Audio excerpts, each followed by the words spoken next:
In the grim darkness of the far future, courage is not optional. It is mandated by law, enforced by commissars, and measured in the willingness to die for the Emperor. Yet even in humanity's darkest hour, when the very survival of the species hangs by threads of faith and fury, there are those who falter. There are those who break. There are those who run. The Astra Militarum knows what to do with cowards. A single bolt round to the back of the skull has served the Imperial Guard for 10,000 years, swift and final justice for those who would abandon their post. The Commissariat exists precisely for this purpose, to ensure that fear of the enemy never exceeds fear of one's own officers. It is a simple equation, as elegant as it is brutal. Death before dishonor, death before desertion, death, always death.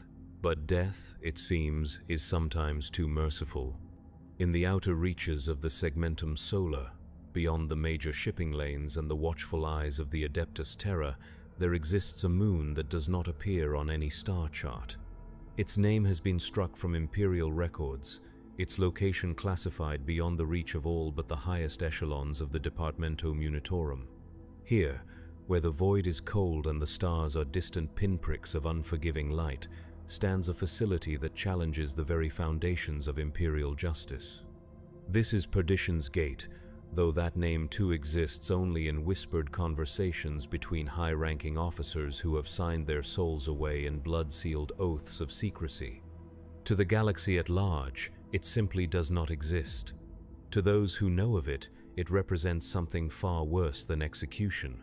It represents hope perverted into the cruelest of punishments.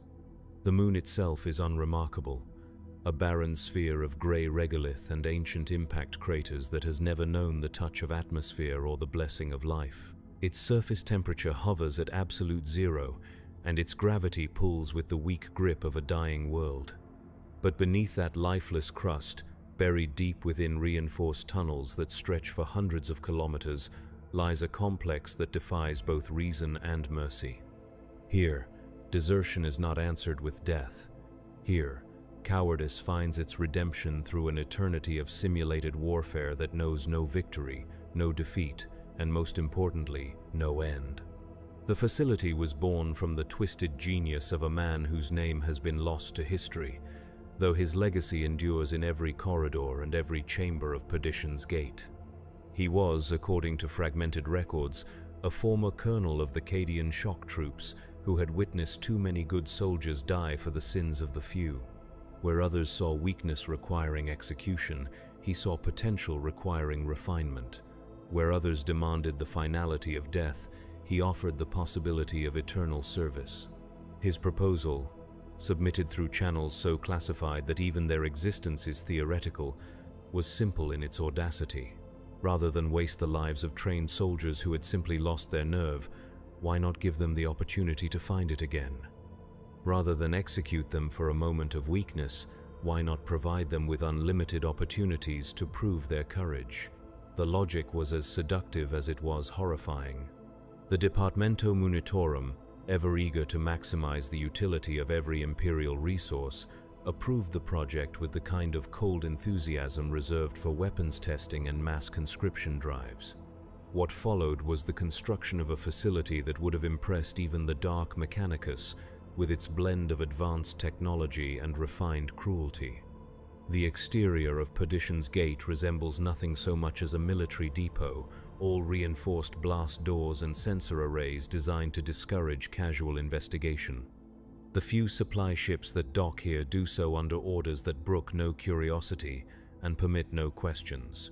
Their crews know only that they are delivering standard military supplies to a facility that officially does not exist, for purposes that officially have no purpose. But it is beneath the surface that the true horror of the place reveals itself. The upper levels house administrative offices and quarters for the facility's permanent staff, men and women who have volunteered for assignments that will never appear on their service records. They are the keepers of a secret that the Imperium would rather forget, the architects of a justice that transcends death itself. Below them, connected by corridors that seem to stretch into infinity, lie the simulation chambers.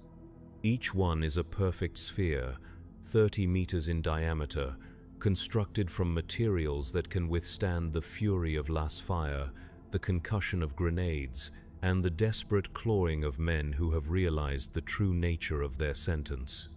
The walls are lined with hollow projectors of such sophistication that they make the training facilities of the Schola Progenium seem crude by comparison. Within these chambers, reality becomes negotiable. Forests of Katashan can spring into existence with the press of a button, complete with the smell of rotting vegetation and the distant roar of unseen predators. The bombed-out ruins of Cadia can be recreated down to the last broken piece of rockcrete, the acrid smoke of a dying world hanging heavy in recycled air. The ice wastes of Valhalla stretch to artificial horizons, the wind howling with a fury that exists only in digital memory. But these are not training simulations designed to educate and improve. They are prisons designed to contain and torment. Each environment is calibrated to produce the maximum psychological pressure, to push its occupants to the very edge of sanity, and then hold them there, suspended between courage and madness, for as long as their bodies can endure. The first residents of Perdition's Gate arrived in the facility's third year of operation, transported in unmarked ships from theaters of war across the galaxy. They came in small groups, never more than a dozen at a time, each one carefully selected for their crimes against the Imperial war effort. Some had fled in the face of orc charges, abandoning their positions and leaving gaps in the line that cost hundreds of lives. Others had refused orders to advance across killing fields that would have claimed their entire squad. A few had simply frozen when faced with the roar of enemy artillery, their minds overwhelmed by the sheer scale of the carnage they were expected to embrace. In the old days, each of these men would have been granted the mercy of a quick death, their failures erased by the finality of execution. But Perdition's Gate offered something different, something that the architects of the facility claimed was superior to mere death. It offered the chance to fight the same battle over and over again, to face their fears repeatedly until they conquered them or were conquered by them. The process begins in what the facility staff euphemistically calls the orientation chamber, a sterile white room where new arrivals receive their final briefing. They are told that they have been selected for a special program, one that will give them the opportunity to redeem themselves in the eyes of the Emperor. They are informed that their sentences are indefinite, that they will remain in the facility until they have proven their worth through acts of valor that eclipse their previous failures. What they are not told is that the simulations are designed to be unwinnable. What they are not told is that every act of courage will be met with an escalation in difficulty that ensures failure remains inevitable. What they are not told is that redemption is not the goal of this place, but rather a carrot dangled eternally beyond reach. The psychological profiles of the facility's residents make for disturbing reading. In the early days, many believed that they were genuinely being given a second chance, that their courage in the simulations would eventually earn them release and reinstatement. They threw themselves into battle with the desperate enthusiasm of the truly repentant, fighting virtual enemies with a ferocity that would have made their former commissars proud.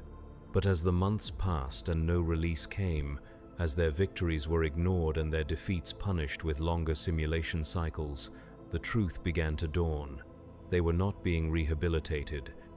They were being stored, kept in a state of perpetual warfare that served no purpose beyond the satisfaction of those who had designed their fate.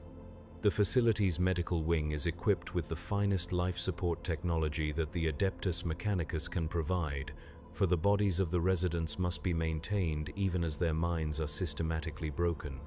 Intravenous feeding tubes ensure that malnutrition never claims them. Muscle stimulators prevent atrophy during the long periods when they are confined to their simulation pods. Neural inhibitors suppress the kind of psychological trauma that might lead to complete mental collapse, for a completely broken mind serves no purpose in this carefully calibrated hell. Sleep is regulated by chemical injections that ensure exactly 4 hours of rest per day, enough to prevent total exhaustion but insufficient for true recovery. Dreams are monitored and, when necessary, edited to ensure that even in unconsciousness, the residents find no peace. Some report dreaming of their families, only to watch them die in the same battles that claimed their courage. Others dream of home worlds that no longer exist, reduced to ash by the very enemies they once fled. The simulations themselves are marvels of technological achievement, each one a perfect recreation of some pivotal moment in Imperial military history. The Siege of Terra unfolds with photographic accuracy, the traitor legions advancing across the palace walls, while loyalist defenders fight with the desperate fury of the doomed. The Battle of Macragge is rendered in such detail that the screams of dying ultramarines echo with authentic anguish through speakers that vibrate with subharmonic frequencies designed to induce primal terror. But it is the personal touches that truly demonstrate the cruelty of the place.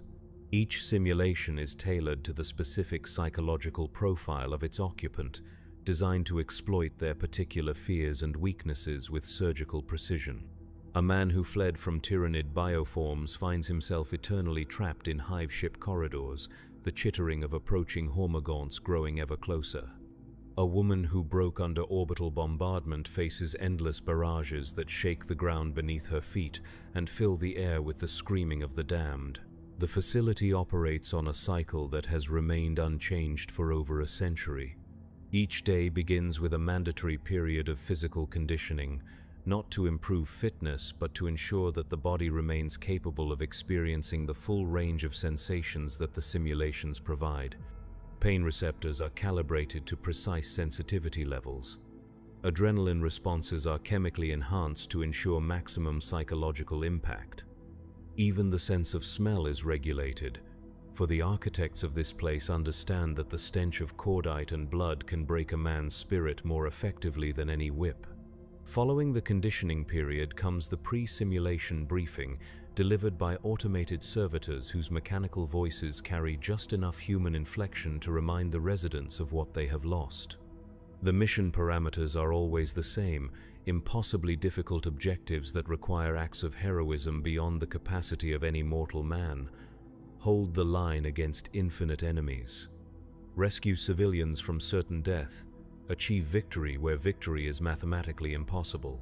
The simulations themselves last between 8 and 12 hours, depending on how quickly the participant fails or how long they can maintain the illusion of progress. Some men last mere minutes before their nerve breaks and they attempt to flee, only to discover that the simulation has no boundaries, that the battlefield extends infinitely in all directions. Others fight with such determination that the program must actively intervene to ensure their defeat, sending wave after wave of enemies until even the most stalwart defender is overwhelmed. Between simulations comes a period euphemistically called reflection time, though reflection implies a level of rational thought that most residents have long since abandoned. They are returned to their cells, bare chambers that contain only a cot, a waste receptacle, and a small viewport that looks out onto the surface of the dead moon. Here they are left alone with their thoughts, which by this point in their imprisonment have become their own worst enemy. Some spend this time in prayer, reciting the catechisms of the Imperial Creed, with the mechanical repetition of broken minds seeking comfort in familiar words. Others rage against their captors, screaming obscenities and threats that echo through corridors where no one is listening. A few simply stare at the walls, their minds having retreated so far into themselves that they no longer acknowledge the external world. The facility's staff maintains detailed records of each resident's psychological deterioration, charting the progression from hope to despair with the clinical detachment of researchers studying plague vectors. They note when the first signs of dissociation appear, usually within the 3rd month of imprisonment. They document the onset of auditory hallucinations, typically manifesting as the voices of dead comrades offering encouragement or condemnation. They record the exact moment when each resident realizes the true nature of their situation, the precise instant when the last vestige of hope dies and is replaced by something far more dangerous. For it is in this moment of absolute despair that some residents discover a kind of twisted enlightenment. They realize that if their punishment is to fight forever, then they must find meaning not in victory but in the act of fighting itself. They begin to approach each simulation not as a test to be passed, but as a ritual to be performed, a daily offering of suffering to gods who have long since stopped listening. These men and women become the facility's most disturbing success stories, for they have achieved a state that the original architects never intended. They have found peace in perpetual war, comfort in endless defeat. They enter each simulation with the calm certainty of those who have accepted their fate completely, fighting with a mechanical precision that serves no purpose beyond the prevention of absolute madness. The facility's archives contain recordings of these transformed residents, their voices flat and emotionless as they request permission to enter their next simulation. They speak of their virtual battles as though they were real, describing the tactical advantages of positions that exist only in digital memory and mourning comrades who never lived. They have created their own reality within the confines of their electronic prison, a reality where their failures have meaning and their suffering serves some greater purpose. But even these adaptations cannot mask the fundamental horror of what Perdition's Gate represents. It is a place where mercy has been perverted into cruelty, where second chances have become eternal damnation. The men and women imprisoned here are neither alive nor dead, but something in between, suspended in a state that denies them both the peace of the grave and the possibility of redemption. The facility's power requirements are enormous, fed by fusion reactors that burn with the light of artificial suns buried deep within the moon's core.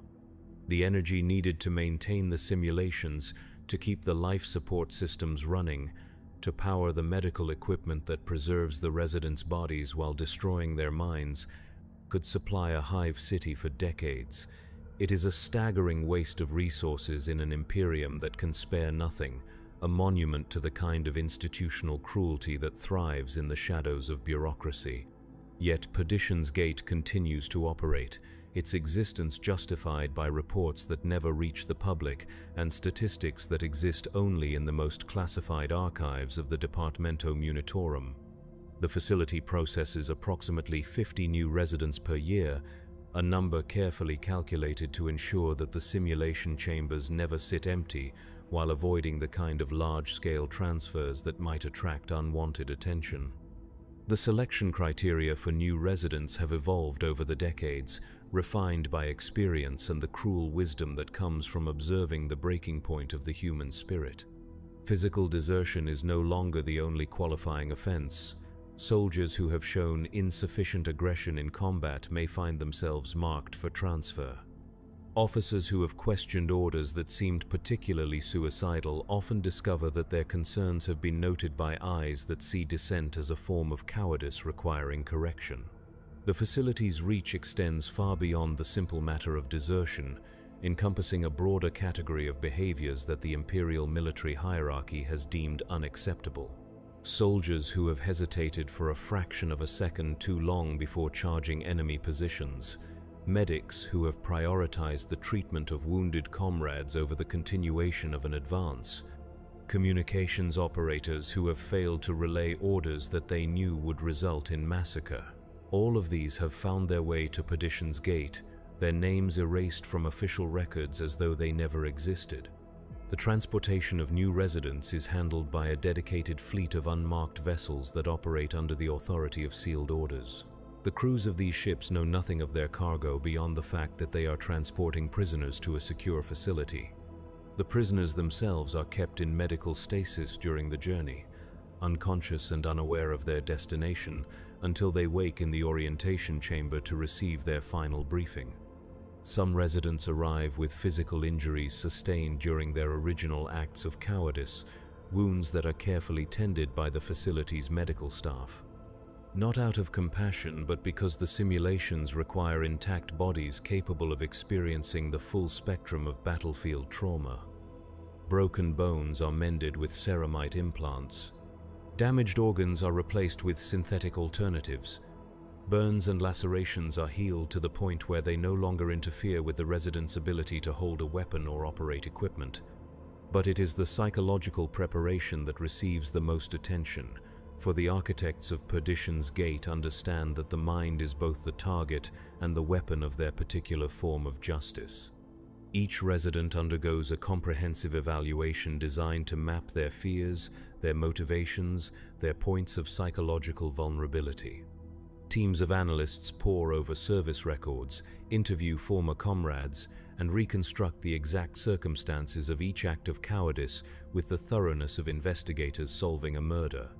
The resulting psychological profiles are works of art in their completeness, detailing not just what each resident fears most, but why they fear it, how their fear manifests, and what combination of stimuli will produce the maximum psychological impact. A man who fled from close combat might find his simulations filled with bayonet charges and hand-to-hand fighting. A woman who broke under artillery bombardment will face endless barrages that shake the ground and fill the air with shrieking metal. But the simulations are not merely exercises in torture, for torture implies a desired outcome, an end toward which the suffering is directed. The architects of Perdition's Gate have created something more subtle and more cruel. They have created a system that offers the illusion of purpose while serving none, that promises redemption while ensuring damnation, that transforms hope itself into an instrument of torment. Each simulation begins with a briefing that outlines objectives that seem achievable, missions that appear to offer genuine opportunities for heroism. The resident is equipped with standard Imperial Guard equipment, given tactical intelligence that seems accurate and complete, and placed in scenarios that initially appear manageable. Hope is kindled deliberately, nurtured with small victories and near misses that suggest success might be possible. But as the simulation progresses, the true nature of the exercise reveals itself. Enemy forces appear in numbers that exceed intelligence estimates. Friendly reinforcements fail to arrive at their designated times. Equipment malfunctions at critical moments. The resident finds themselves facing odds that grow increasingly impossible, their initial optimism replaced by the familiar sensation of impending defeat. It is at this moment that the true genius of the system reveals itself. The resident is faced with the same choice that led to their imprisonment, the same decision between courage and cowardice that defined their failure. They can stand and fight against impossible odds, knowing that defeat is inevitable, or they can flee and confirm their cowardice once again. Either choice leads to the same outcome, for the simulation is designed to continue regardless of what they decide. Those who choose to fight discover that heroism brings no reward, that acts of courage are met only with greater challenges. They may hold their position for hours, fighting with the desperate fury of the condemned, only to be overwhelmed by enemies that materialize from nowhere. Their sacrifice means nothing, achieves nothing, changes nothing. It is valor rendered meaningless by the artificial nature of the environment in which it occurs. Those who choose to flee find themselves trapped in landscapes that stretch infinitely in all directions, pursued by enemies that never tire and never lose their scent. They run through forests that have no boundaries, across plains that know no horizons, through cities that extend forever into digital infinity. Their cowardice is thus both confirmed and punished, their original failure reenacted in an environment specifically designed to maximize their shame. But it is perhaps the third group that represents the facility's greatest achievement in applied cruelty. These are the residents who have learned to game the system, who have recognized the artificial nature of their environment and attempt to exploit it. They search for glitches in the programming, look for ways to achieve victory through technical manipulation rather than martial valor. They represent the facility's greatest challenge and its most disturbing success. For when these residents discover that their attempts at circumvention have been anticipated, that every possible exploit has been accounted for and countered, they face a realization more horrifying than simple defeat. They understand that their captors have thought of everything, that their prison has been designed by minds capable of anticipating every possible escape. They realize that they are not fighting a war but performing in a play, one in which the ending has been predetermined and their role is simply to suffer for the entertainment of an audience they will never see. The facility's staff monitors these realizations with the clinical interest of scientists observing experimental subjects. They document the progression from hope to despair to acceptance with the thoroughness of researchers mapping the stages of a disease. They note which personality types adapt most quickly to their circumstances and which ones require additional psychological pressure to achieve the desired state of resignation. The senior staff of Perdition's Gate are themselves a fascinating study in institutional corruption.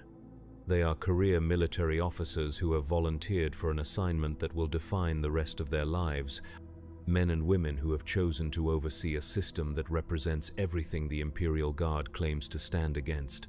They justify their participation through various mental mechanisms, telling themselves that they are serving the greater good of the Imperium by containing dangerous elements that might otherwise spread their cowardice to loyal troops. But the real reason for their presence is simpler and more disturbing. They have discovered that there is a particular satisfaction to be found in the complete domination of another human being, a pleasure that comes from reducing warriors to broken shells of their former selves.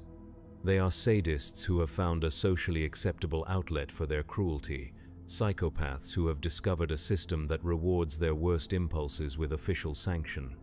The facility's commander is a man whose name appears on no public record, whose existence is known only to a handful of individuals within the upper echelons of the Departamento Munitorum. He is a former general who lost his command in circumstances that remain classified, though rumors suggest that his dismissal was related to incidents involving the mistreatment of prisoners.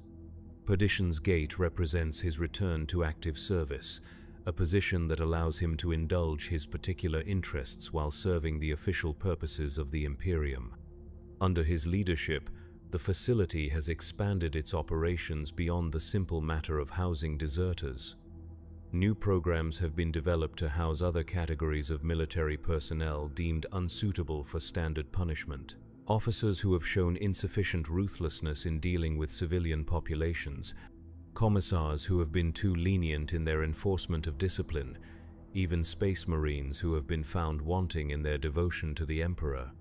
These new categories of resident require modifications to the facility's standard operating procedures, for not all of them can be easily broken by the same methods that work on ordinary guardsmen. Space Marines, in particular, present unique challenges due to their enhanced physiology and psychological conditioning.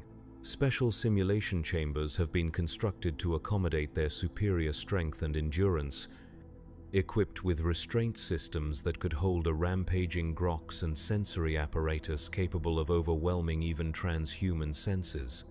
The psychological profiles of these enhanced residents reveal disturbing patterns that challenge the facility's fundamental assumptions about human nature. Some Space Marines adapt to their imprisonment with a stoicism that borders on the inhuman, accepting their fate with the same mechanical precision they once brought to warfare. Others experience psychological breakdowns that are spectacular in their intensity, their enhanced minds fragmenting in ways that produce symptoms unknown in baseline humans. But it is the ordinary guardsmen who remain the facility's primary focus, for they represent the vast majority of Imperial military personnel and thus the greatest potential threat to military discipline. Their imprisonment serves not just as punishment for individual acts of cowardice, but as a deterrent to others who might contemplate similar failures. The knowledge that desertion leads not to the mercy of death, but to the horror of eternal imprisonment, is intended to strengthen the resolve of troops who might otherwise falter in the face of impossible odds. Whether this deterrent effect actually works is a question that the facility's staff carefully avoids examining too closely. The number of desertion cases processed by military tribunals has not decreased significantly since Perdition's Gate began operations, suggesting that knowledge of the facility's existence has not spread as widely as intended. This may be due to the extreme security measures surrounding the program, or it may indicate that the kind of desperate fear that leads to desertion is not easily deterred by the threat of consequences, no matter how severe. The facility's long-term residents, those who have survived years or even decades of simulation cycles, represent a unique category of human experience. They have been transformed by their imprisonment into something that can barely be called human, their minds reshaped by endless repetitions of trauma into configurations that serve no purpose beyond their own continuation. They have become living monuments to the power of institutional cruelty, examples of what happens when the machinery of justice is perverted into an engine of eternal torment. Some of these long-term residents have developed their own subculture within the facility, creating informal hierarchies based not on military rank but on length of imprisonment and ability to withstand psychological pressure. They trade stories of their virtual battles as though they were real campaigns, comparing notes on tactics that work within specific simulation parameters and sharing techniques for maintaining sanity during the worst psychological onslaughts. Others have withdrawn so completely from external reality that they no longer acknowledge the existence of anything beyond their simulation chambers. They speak to people who are not there, fight battles that exist only in their minds, and respond to stimuli that have no external source. They have achieved a form of psychological escape that their captors never intended, retreating so far into madness that they can no longer be effectively tortured. But perhaps the most disturbing group among the long-term residents are those who have embraced their imprisonment completely, who have come to see their eternal punishment as a form of service to the Emperor. They speak of their simulated battles as though they were genuine contributions to the Imperial war effort, claiming that their suffering somehow strengthens the resolve of troops fighting real wars across the galaxy. They have transformed their victimization into a twisted form of martyrdom, finding meaning in meaninglessness and purpose in purposelessness. The medical staff responsible for maintaining these residents' physical health face unique challenges that no Imperial medical training could have prepared them for. They must treat bodies that are kept artificially healthy while minds deteriorate beyond recognition. They must monitor vital signs that remain steady while psychological indicators spiral into uncharted territory. They must maintain life support systems for patients who would be better served by death. The ethical implications of their work are carefully avoided in all official documentation, for to acknowledge them would be to question the fundamental justification for the facility's existence. The medical staff are required to sign oaths of secrecy that make their Hippocratic obligations seem quaint by comparison, pledging to maintain not just confidentiality, but active participation in a system that perverts the very concept of healing. Some members of the medical staff have requested transfers to other assignments, citing personal reasons that are never specified in their official records.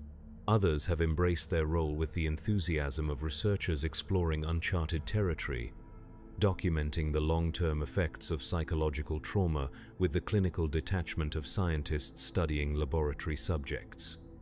They publish their findings in journals that exist only within the classified archives of the Departamento Munitorum, adding to humanity's knowledge of its own capacity for both endurance and cruelty. The facility's power consumption has grown exponentially over the decades as new simulation chambers are added and existing systems are upgraded with ever more sophisticated technology. The fusion reactors that provide this power operate at efficiencies that push the boundaries of Imperial engineering, their output carefully regulated to ensure that no external monitoring system can detect the facility's true purpose through energy signature analysis. The waste heat generated by these reactors is channeled through the facility's corridors, warming spaces that would otherwise be as cold as the void beyond the moon's surface. But even this practical consideration serves the facility's darker purposes, for the artificially maintained temperature creates a false sense of comfort that makes the psychological isolation even more pronounced. Residents are kept physically comfortable while being mentally destroyed, their basic needs met while their fundamental humanity is systematically erased. The supply chains that support Perdition's Gate are marvels of logistical complexity, designed to provide everything the facility requires while leaving no trail that might compromise its security. Food arrives in unmarked containers from sources that shift regularly to avoid pattern detection. Medical supplies are requisitioned through channels that exist only on paper, their delivery coordinated by officials who know nothing of their ultimate destination. Even the personnel assigned to the facility are recruited through processes that obscure the true nature of their duties until after they have signed binding contracts of service. The communication systems that connect Perdition's Gate to the wider Imperium operate through encryption protocols that would make the Adeptus Mechanicus proud. Messages are transmitted through relay stations that add layers of false routing information, making it virtually impossible to trace communications back to their source. The facility maintains official contact with only a handful of individuals within the Departamento Munitorum hierarchy, and even these communications are conducted through intermediaries who know nothing of the facility's true purpose. But it is the human cost of Perdition's Gate that represents its most damning indictment, for the facility processes not just individual cases of cowardice, but the systematic destruction of human dignity itself. Each resident who enters its chambers represents not just a failure of courage, but a failure of the system that created them, trained them, and then abandoned them to a fate worse than death. The psychological profiles maintained by the facility's staff reveal patterns that would disturb anyone with even a basic understanding of human nature. The majority of residents were exemplary soldiers before their moment of failure, men and women who had served with distinction in multiple campaigns and earned the respect of their comrades. Their acts of cowardice were often momentary lapses brought on by extreme stress, psychological breaking points that any human being might reach under sufficient pressure. Yet the system that created Perdition's Gate makes no allowance for human fallibility, no recognition that courage is not an infinite resource that can be drawn upon indefinitely without consequence. It treats momentary weakness as permanent character failure, isolated incidents of fear as evidence of fundamental unworthiness. It applies the same standards to baseline humans that might be expected of the Emperor's angels of death, and punishes their inevitable failures with torments that exceed anything imagined by the most sadistic torture masters of the Dark Eldar. The facility's archives contain recordings of residents' final messages, statements recorded during their initial processing that were intended for family members who would never receive them. These messages reveal the full tragedy of what Perdition's Gate represents, for they show men and women who still believed in the possibility of redemption, who thought they were being given a genuine opportunity to atone for their failures through service. A former sergeant from Cadia speaks of his hope that his service at the facility will restore honor to his family name. A medic from Krieg expresses gratitude for being given a second chance to prove her loyalty to the Emperor. A communications specialist from Valhalla promises his children that he will make them proud through his actions in whatever assignment awaits him. They speak with the voices of people who still believed in justice, in mercy, in the possibility that their suffering might serve some greater purpose. But the facility's true nature becomes clear in later recordings, made after residents have begun to understand what has happened to them. The hope in their voices gives way to confusion, then despair, then a kind of hollow acceptance that is perhaps the most disturbing sound in all of the facility's archives. They speak of battles that they know are not real, of victories that they know will never be acknowledged, of service that they know serves no purpose beyond their own torment. Some residents attempt to maintain connections to their former lives through rituals and routines that provide the illusion of continuity. They observe religious holidays according to their homeworld traditions, celebrate birthdays of family members who believe them dead, and maintain mental maps of places they will never see again. These attempts at preservation of identity are carefully monitored by the facility's staff, who use them as additional tools for psychological manipulation. A resident who maintains a mental shrine to his deceased mother might find her image incorporated into simulations as a hostage to be rescued or a casualty to be mourned. A woman who clings to memories of her homeworld's festivals might discover that her simulation chambers are programmed to reproduce the sounds and smells of those celebrations at moments of maximum stress. Even their attempts at emotional survival are turned against them, perverted into additional sources of anguish. The facility's interrogation protocols go far beyond the extraction of tactical intelligence, delving into the most intimate details of residents' psychological makeup. Teams of specially trained interrogators work to map not just what their subjects fear, but what they love, what they hope for, what gives their lives meaning. This information is then used to construct simulations that are tailored not just to punish cowardice, but to destroy every positive emotion or memory that might provide psychological shelter. The interrogators themselves are carefully selected for their ability to combine technical expertise with complete emotional detachment. They are psychologists who have abandoned any pretense of therapeutic intent, scientists who study human nature only to learn how to destroy it more efficiently. They approach their work with the clinical precision of surgeons, dissecting personalities with tools that leave no physical wounds but inflict damage that can never heal. The facility's research programs extend far beyond the immediate purpose of punishing individual acts of cowardice, encompassing broader studies of human psychological resilience and breaking points. Data collected from residents is analyzed to develop new techniques for maintaining discipline in Imperial forces, methods that can be applied without the expense and complexity of facilities like Perdition's Gate. These research programs have produced innovations in interrogation techniques, psychological warfare, and crowd control that have been quietly implemented throughout the Imperial military structure. The knowledge gained from breaking the minds of cowards has been used to strengthen the resolve of loyal troops, creating feedback loops of cruelty that extend far beyond the facility's walls. But perhaps the most disturbing aspect of Perdition's Gate is not what it does to its residents, but what it reveals about the civilization that created it. The facility represents the logical conclusion of a system that values duty above humanity, obedience above mercy, and institutional stability above individual dignity. It is the inevitable result of a society that has decided that some forms of suffering are not just acceptable, but necessary for the greater good. The men and women who designed, built, and operate Perdition's Gate are not monsters in the traditional sense. They are loyal servants of the Imperium who genuinely believe that their work serves the Emperor's will. They see themselves as guardians of military discipline, protectors of a system that keeps humanity united against the horrors of a galaxy that wants them dead. They justify their actions through the same logic that justifies every atrocity committed in the name of necessity. Yet their facility stands as a monument to the corruption that lies at the heart of the imperial system, a demonstration of how easily justice can be perverted into vengeance, how quickly mercy can be transformed into cruelty.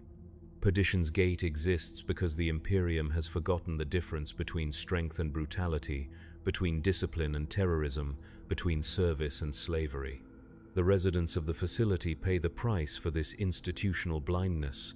Their lives sacrificed not to any genuine strategic purpose, but to the maintenance of a myth.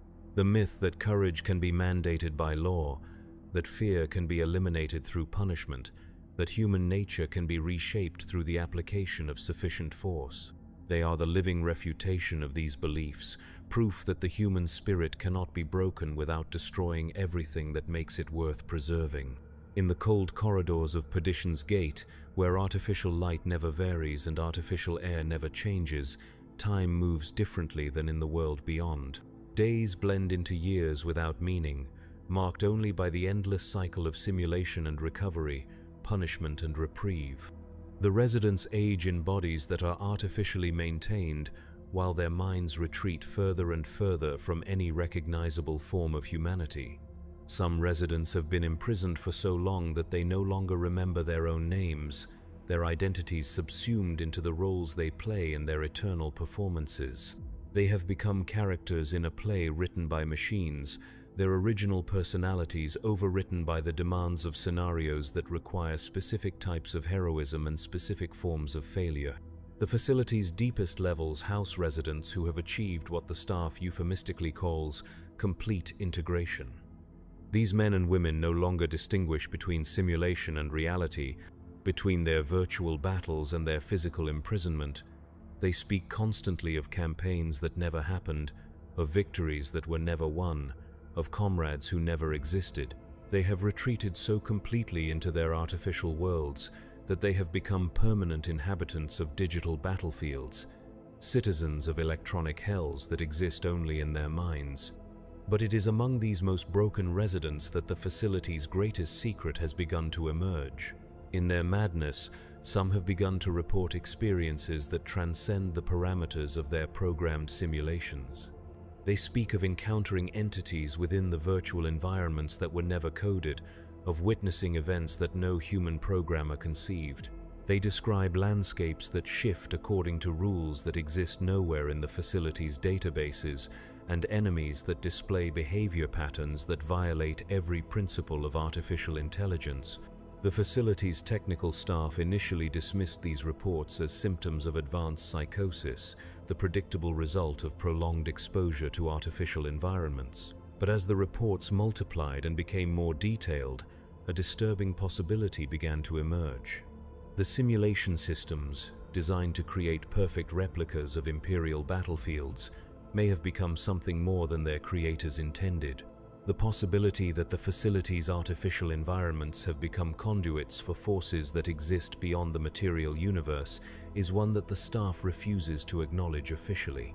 To do so would be to admit that their carefully controlled experiment has spiraled beyond their ability to contain or understand. It would mean acknowledging that in their attempts to create perfect hells for the punishment of cowards, they may have opened doorways to actual hells that serve purposes far removed from imperial justice. Yet, the evidence continues to accumulate in reports that are buried deep within classified archives, testimonies from residents who describe encounters with entities that seem to feed on suffering itself. They speak of presences that watch their battles from beyond the edges of programmed reality, of voices that whisper encouragement and condemnation in languages that exist nowhere in imperial records. They describe moments when the artificial environments flicker and reveal glimpses of realms that were never meant to be seen by human eyes. The technical staff has begun implementing new security protocols designed not to protect the facility from external threats, but to contain whatever may be growing within the simulation systems themselves. Firewalls that were originally intended to prevent data corruption have been reconfigured to block transmissions that follow no recognizable patterns. Monitoring systems designed to track resident behavior have been modified to watch for anomalies that suggest external influence. But these measures may already be inadequate, for the changes occurring within Perdition's Gate seem to follow a logic that transcends the binary constraints of digital systems.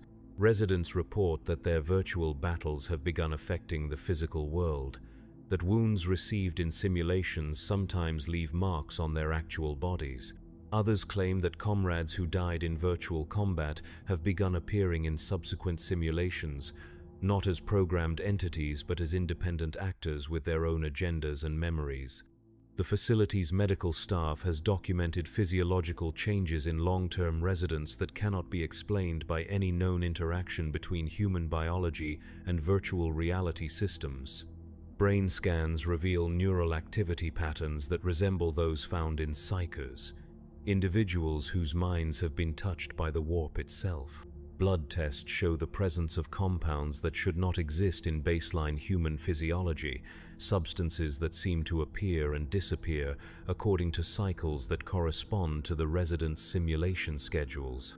Some residents have begun displaying abilities that extend beyond the confines of their virtual environments. They demonstrate knowledge of events occurring in other parts of the facility, information that should be completely inaccessible from their isolated chambers.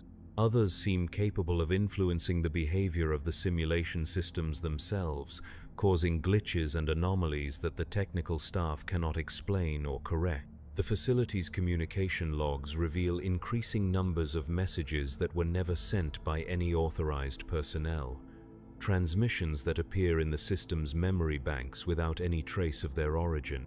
These messages are written in languages that shift and change even as they are being read, composed of words that seem familiar but carry meanings that exist just beyond the edge of comprehension.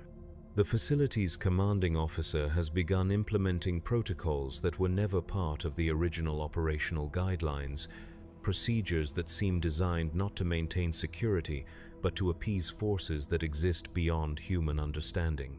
Regular offerings of food and supplies are delivered to chambers that contain no residents, rituals that serve no apparent purpose beyond the satisfaction of presences that are never directly acknowledged. The staff itself has begun showing signs of psychological contamination, symptoms that mirror those displayed by the facility's long-term residents.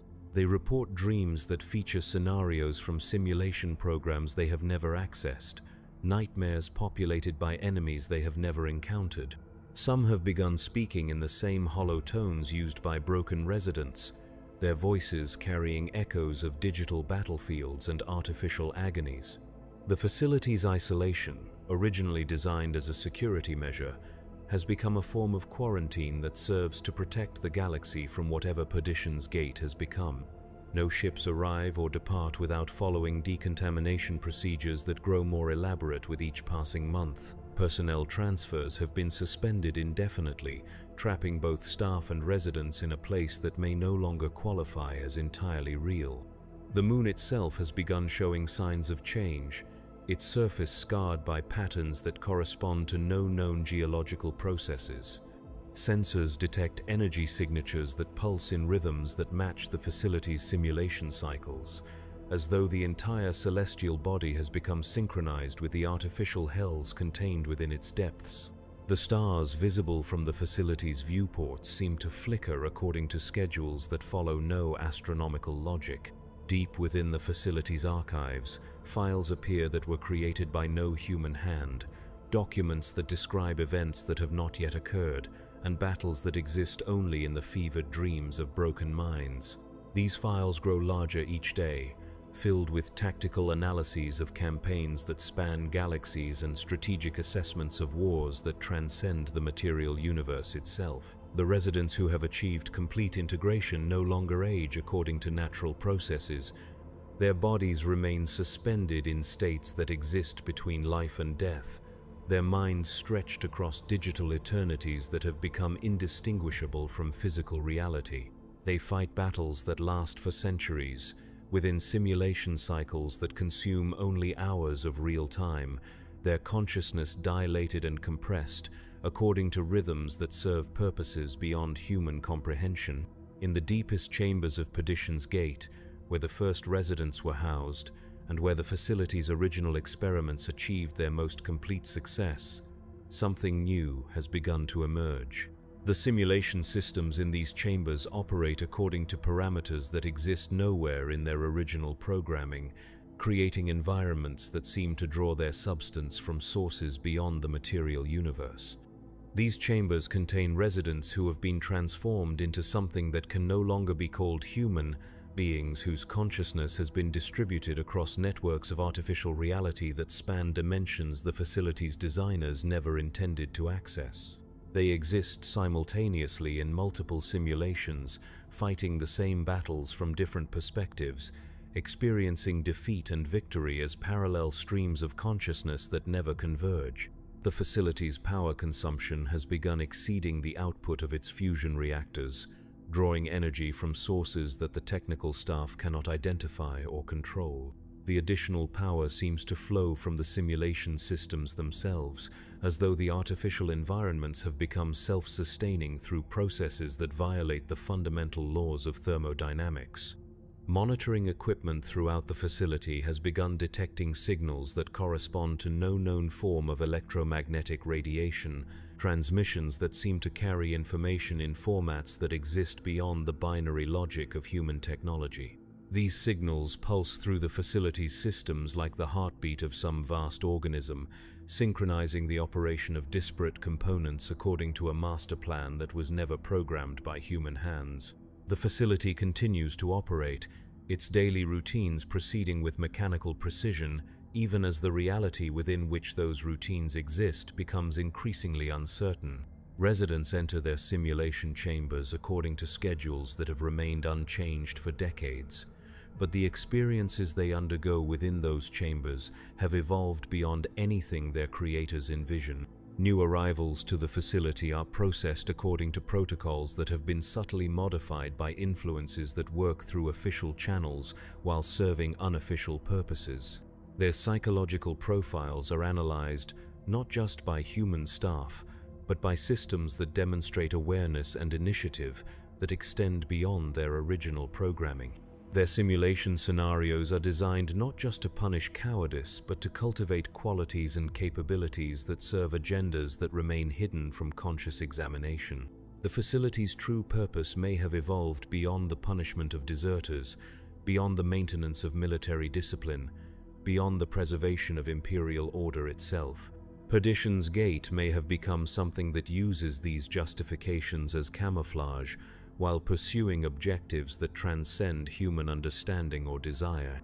In the corridors where artificial light casts shadows that move according to no visible source, where artificial air carries scents that evoke memories of places that never existed, the facility's residents continue their eternal service.